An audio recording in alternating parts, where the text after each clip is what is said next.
चिदाकारो धाता परमसुखदपावनतनूर्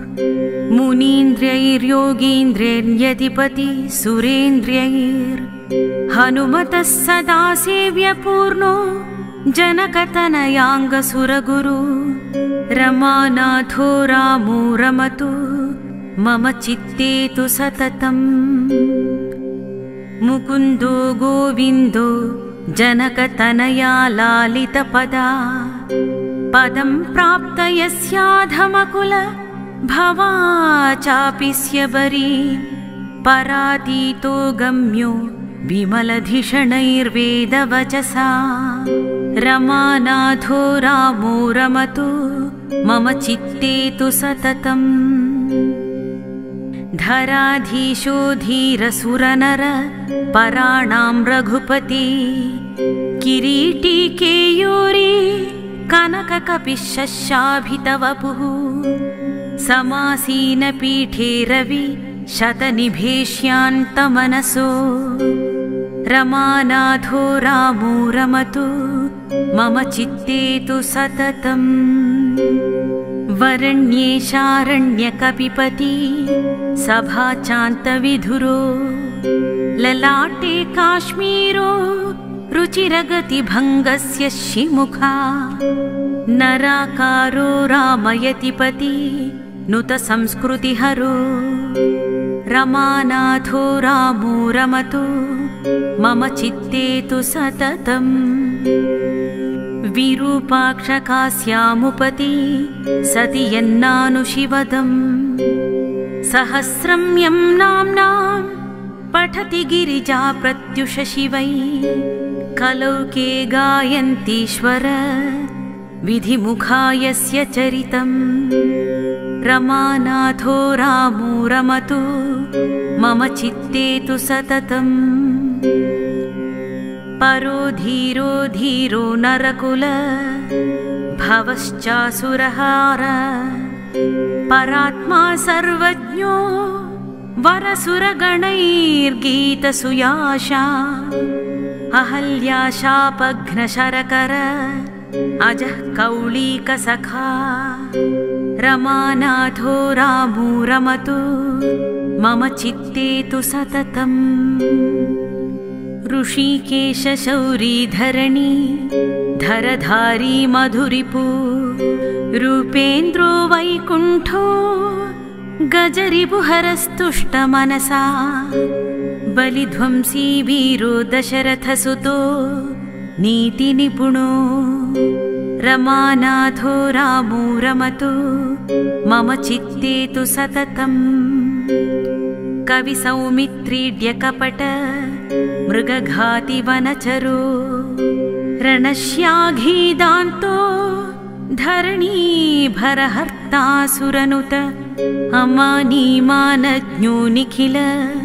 जनपूज्यो हृदिशयो रमानाथो रामो रमतु मम चित्ते तु सततम्। इदं रामस्तोत्रं परममरदासेन रचितम् उषःकाले भक्त्यादि पठति यो भावसहितं मनुष्यस्य क्षिप्रं जनिमृतिभयं तापजनकं परित्यज श्रेष्ठं रघुपतिपदं याति शिवदम्। इति श्रीरामचन्द्राष्टकं सम्पूर्णम्।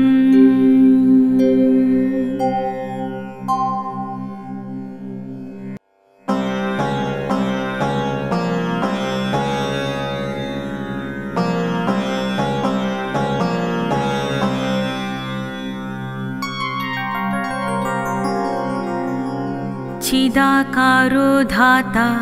परमसुखदपावनतनूर् मुनीन्द्रैर्योगीन्द्रैर्यधिपति सुरेन्द्रैर् हनुमतः सदा सेव्यपूर्णो जनकतनयाङ्गसुरगुरु रमानाथो रामो रमतु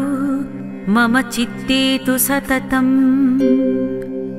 मुकुन्दो गोविन्दो जनकतनया लालितपदा पदं प्राप्त यस्याधमकुल भवा चापि स्यबरी परातीतो गम्यो विमलधिषणैर्वेदवचसा रमानाथो रामो रमतु मम चित्ते तु सततम् धराधीशो धीरसुरनर पराणां रघुपति किरीटी केयूरी कनककपिशशाभितवपुः समासीनपीठे रवि शतनिभेष्यान्तमनसो रमानाथो रामो रमतु मम चित्ते तु सततम् वरण्ये शारण्यकपिपति सभाचान्तविधुरो ललाटे काश्मीरो रुचिरगतिभङ्गस्य शिमुखा नराकारो रामयतिपति नुत संस्कृतिहरो रमानाथो रामो रमतु मम चित्ते तु सततम् विरूपाक्षकास्यामुपति सति यन्नानुशिवदम् सहस्रं यं नाम्नां पठति गिरिजा प्रत्युष शिवै कलौके गायन्तीश्वर विधिमुखा यस्य चरितम् रमानाथो रामो रमतु मम चित्ते तु सततम् परो धीरो धीरो नरकुल भवश्चासुरहार परात्मा सर्वज्ञो वरसुरगणैर्गीतसुयाशा अहल्याशापघ्नशरकर अजः कौलीकसखा रमानाथो रामो रमतु मम चित्ते तु सततम् ऋषिकेश शौरीधरणी धरधारी मधुरिपु रूपेन्द्रो वैकुण्ठो गजरिपुहरस्तुष्टमनसा बलिध्वंसी वीरो दशरथसुतो नीतिनिपुणो रमानाथो रामो रमतु मम चित्ते तु सततम् कविसौमित्रीड्यकपट मृगघाति वनचरो रणश्याघीदान्तो धरणीभरहर्तासुरनुत अमानीमानज्ञो निखिल जनपूज्यो हृदिशयो रमानाथो रामो रमतु मम चित्ते तु सततम् इदं रामस्तोत्रं परममरदासेन रचितम् उषःकाले भक्त्यादि पठति यो भावसहितं मनुष्यस्य क्षिप्रं जनिमृतिभयं तापजनकं परित्यज श्रेष्ठं रघुपतिपदं याति शिवदम् इति श्रीरामचन्द्राष्टकं सम्पूर्णम्।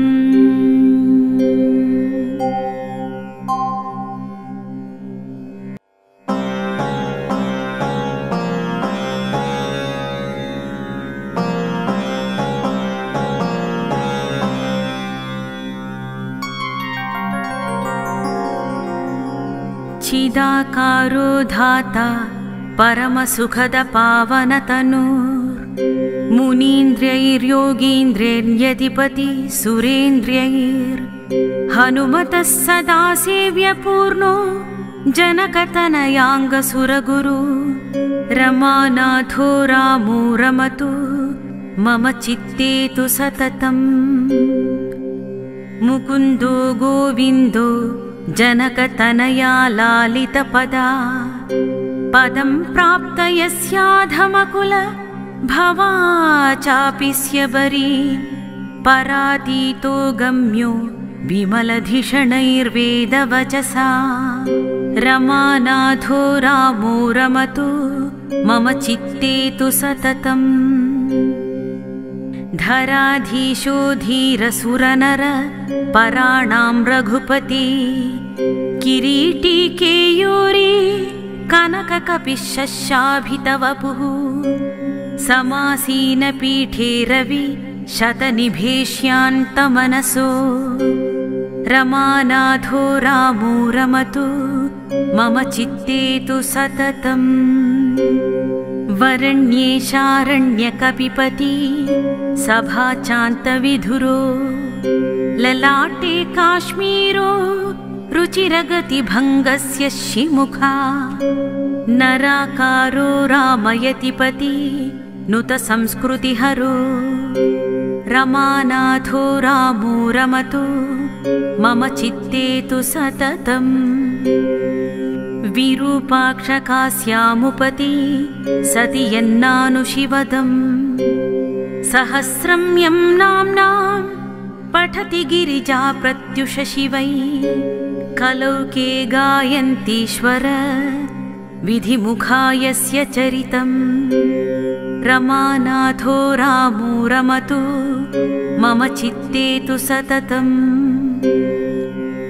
परो धीरो धीरो नरकुल भवश्चासुरहार परात्मा सर्वज्ञो वरसुरगणैर्गीतसुयाशा अहल्याशापघ्नशरकर अजः कौलीकसखा रमानाथो रामो रमतु मम चित्ते तु सततम् ऋषिकेशशौरीधरणी धरधारी मधुरिपु